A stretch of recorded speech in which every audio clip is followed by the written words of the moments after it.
हजरत सैयदना इमाम हसन। और मैं कहा करता हूं अगर हसन लिखा हुआ हो, आपकी मर्जी चाहे तो हसन पढ़े चाहे तो हुसन पढ़े। अगर हुसैन लिखा हुआ हो, आपकी मर्जी चाहे तो हुसैन पढ़े चाहे तो हसीन पढ़े।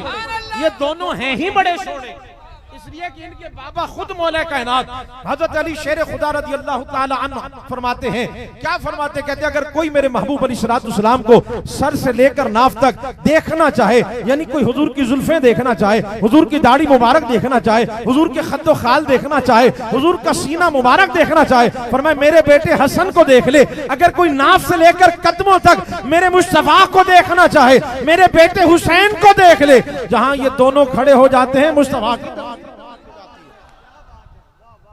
इसलिए मेरे पीर साहब हुजूर किबला पीर सैयद नसीरुद्दीन नसीर रहमा क्या फरमाते, हाँ उशाक जरा गौर फरमाया, आप फरमाते खुलता ही नहीं।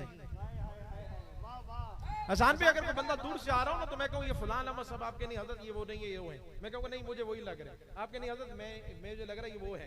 वो दूर से एक तशबीह होती है ना, बंदे को लगता है कि शायद वो आ रहे हैं, शायद वो है। आपका कुछ आइडिया, मेरा कुछ आइडिया। अब सुनिए जरा मेरे पीर साहब क्या फरमा रहे हैं, कहते खुलता ही नहीं हुसैन हसन है कि मुस्तफा। नहीं नहीं नहीं, सब ने ज़ौक़ नहीं लिया इसका। अल्लाह करे सब तक ये बात पहुंचे यार। इन जुमलों में गुम होना है, घंटे पूरे नहीं करने, जरा तवज्जो करें इन जुमलों पर। फरमाते खुलता ही नहीं हुसैन हसन है कि मुस्तफा। कुछ फर्क हो नसीर तो कुछ पता चले, फर्क हो नसीर तो कुछ पता चले। हम किन का जिक्र कर रहे हैं, मेरी बात समझ आ रही है आपको?